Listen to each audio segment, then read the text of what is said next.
നമസ്കാരം, ഞാൻ ടിൻഡു തോമസ്. ഇന്ന് നമുക്ക് ഫ്ലോറിങ്ങിന് ശേഷം നമ്മുടെ വീടിൻ്റെ അകത്ത് യൂസ് ചെയ്യുന്ന കുറച്ച് എപ്പോക്സി, ജോയിൻറ്റ് ഫില്ലർ അങ്ങനത്തെ കുറച്ച് മെറ്റീരിയലിനെ കുറിച്ച് നമുക്ക് ഡിസ്കസ് ചെയ്യാം. അപ്പോൾ നമ്മളിപ്പം നേരത്തെ നമുക്കറിയാം, ടൈൽസ് എല്ലാം ലേ ചെയ്തതിന് ശേഷം ജോയിൻറ്റ് ഫ്രീ ആയിട്ടാണ് ടൈൽസ് എല്ലാം ലേ ചെയ്യാറ്. അപ്പോൾ എല്ലാം ടൈൽസിൻ്റെ ലേ ചെയ്യൽ എല്ലാം കഴിഞ്ഞതിന് ശേഷം നമ്മൾ ജോയിൻറ്റ് ഫില്ലർ, അതായത് ഏത് ടൈലാണ്, ഇപ്പം ബ്ലാക്ക് കളർ ടൈലാണെങ്കിൽ black colour joint filler, white colour ടൈലാണെങ്കിൽ white colour joint filler, ivory ആണെന്നുണ്ടെങ്കിൽ ഐവറി കളർ ജോയിൻറ്റ് ഫില്ലർ, നമ്മൾ ഇത്രയും എല്ലാ ടൈൽസ് ലേ ചെയ്തതിന് ശേഷം നമ്മൾ അതിൻ്റെ ഗ്യാപ്പിൽ ഫില്ല് ചെയ്യുകയാണ് ചെയ്യുന്നത്. അപ്പോൾ നമ്മൾ കുറേ നാൾ കഴിയുമ്പോഴത്തേക്ക് ഇതിൻ്റെ ഗ്യാപ്പിൽ നമ്മൾ ഉറുമ്പ് കുത്തും. പിന്നെ ഈ നമ്മൾ എന്ത് കളറാണോ ജോയിൻറ്റ് ഫില്ലർ ഇടുന്നത്, അത് കുറേ നാൾ കഴിയുമ്പോൾ ബ്ലാക്ക് ലൈൻ പോലെ നമുക്ക് വരാനൊക്കെയുള്ള ചാൻസുകൾ ഉണ്ടായിരുന്നു. പിന്നെ നമ്മളത് വീണ്ടും അതെല്ലാം ക്ലീൻ ചെയ്ത് ഇടുക എന്ന് പറയുന്നത് പ്രാക്ടിക്കൽ അല്ല. അപ്പോൾ ഒരു ബ്ലാക്ക് ലൈൻ നമുക്ക് എപ്പോഴും നമ്മുടെ ഇപ്പോൾ വൈറ്റ് ഫ്ലോറിംഗ് ഒക്കെയാണ്, പെട്ടെന്ന് അത് എടുത്തറിയാൻ പറ്റും, അഴുക്ക് പിടിച്ച പോലെയൊക്കെ ഇരിക്കും. അപ്പോൾ ഇപ്പോൾ നമ്മൾ ടൈൽസ് എല്ലാം ഈ GVT ടൈൽസൊക്കെ നമ്മൾ ലേ ചെയ്യുന്നത് സ്പേസ് ഇട്ടാണ്. ഒരു 2 mm, 3 mm, 4 mm, 5 mm നമുക്ക് എത്ര ഗ്യാപ്പാണോ കൊടുക്കാൻ പറ്റുക, ടൈൽസ് വലുതാവുന്നതനുസരിച്ചിട്ട് ആ ഒരു ഗ്യാപ്പ് കൊടുത്തിട്ടാണ് നമ്മൾ ടൈൽസ് ലേ ചെയ്യുന്നത്. അപ്പോൾ ഇപ്പോൾ നമ്മൾക്ക് എപ്പോക്സി എന്ന് പറയുന്ന മെറ്റീരിയലാണ് ഈ സ്പേസർ ഗ്യാപ്പ് ഇട്ടിട്ട് നമ്മൾ ടൈൽസും എല്ലാ ഫ്ലോറിങ് നമ്മൾ ലേ ചെയ്യുമ്പോൾ അതിൻ്റെ ഗ്യാപ്പിലിടുന്നത്.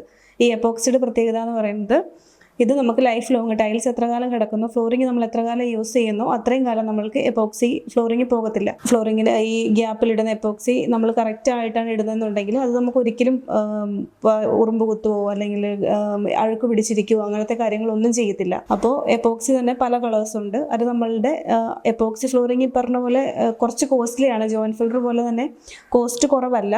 1 kg തന്നെ 800 above റേഞ്ചിൽ. അപ്പോൾ അത് പല ബ്രാൻഡിനും പല പല റേറ്റുകളാണ്.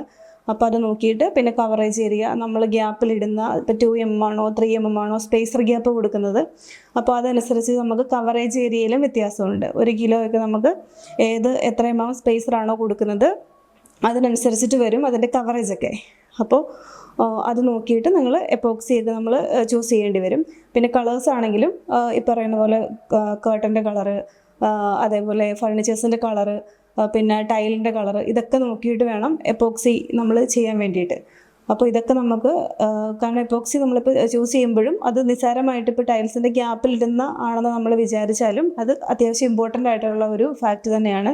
ടൈൽസ് ഫ്ലോറിങ്ങിൻ്റെ എല്ലാം ലേയിങ്ങിന് ശേഷം ഏറ്റവും അവസാനം ഫുള്ള് ഫ്ലോർ നമ്മൾ ക്ലീൻ ചെയ്തതിന് ശേഷമാണ് എപ്പോക്സി നമ്മൾ ലേ ചെയ്യുന്നത്. എപ്പോക്സി നമ്മൾ ഫുള്ള് ലേ ചെയ്ത് കഴിഞ്ഞാൽ പിന്നെ ഒരു 2 ദിവസം റെസ്റ്റ് കൊടുക്കുക, അതിനുശേഷം മാത്രം ഉപയോഗിച്ച് തുടങ്ങുക.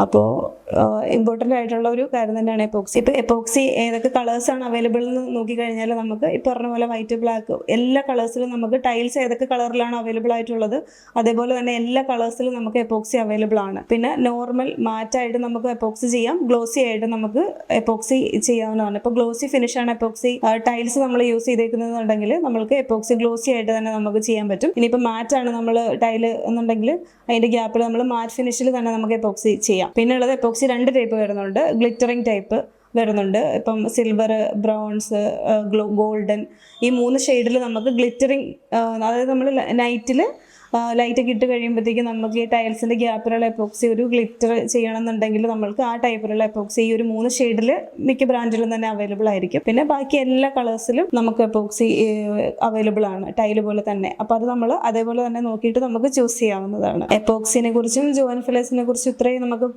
ഉള്ളൂ അറിയാൻ വേണ്ടിയിട്ട്. പിന്നെ ഡീറ്റെയിൽ ആയിട്ട് അതിൻ്റെ കെമിക്കൽസും അങ്ങനത്തെയൊക്കെയാണുള്ളത്.